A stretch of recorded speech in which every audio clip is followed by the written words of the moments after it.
I'll try to keep it to 3 or 4 minutes.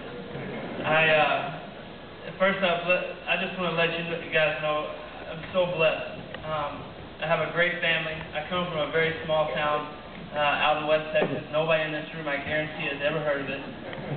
It's a long ways away from here. I'm a long ways from home, but I'm starting to like it here for sure. I know.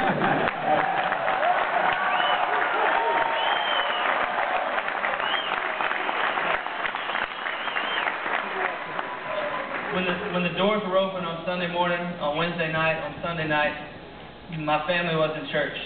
My grandparents were always around where I lived. We moved around. My dad was a high school football coach, so he had several jobs growing up. I lived in 5 different places, though always in the general same area. So always in church, and I think that was a huge part of who I am today because I was raised that way. And I gave my life to Christ when I was 14 years old. I remember the day I went up just like Reg. I was baptized and I was saved. And at that point, things just got harder. Things got tougher.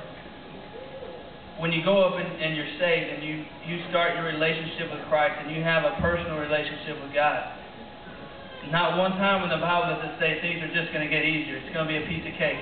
I promise you, it's tough. It's a battle. It's a struggle daily. To this day, I'm not perfect in any way. I'll stand up here and tell you that I'm a failure. I'm a sinner. But Jesus Christ loves me, and He knows that I'm going to make up. And He knows I'm going to make mistakes, but it's okay. And I think one of the times that my walk with Christ was challenged the most was I was playing college football. I was a sophomore. We weren't having a particularly great year. I wasn't having a particularly great year, and in the middle of the season, a couple of things happened. I was threatening to, we were going to split time with another quarterback coming in, and had a cousin who served for our country, passed away when he was overseas, and my grandmother passed away in about 3 weeks' notice. During 3 weeks' time span, all that happened, and it was a struggle. And I talked about trust a little bit earlier, but I think in those make-or-break situations, you got to get on your knees. You got to pray to God, and you got to trust and believe that He has a plan for you ultimately.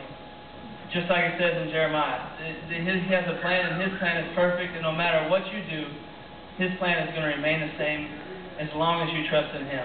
And I think because I have such a great foundation of my family, of my friends, of growing up in the church, understanding that it's all about your relationship with Christ, I think that's truly helped me become who I've become and be where I am today. And there's no greater reason above anything else that I'm here other than Jesus Christ. Yeah.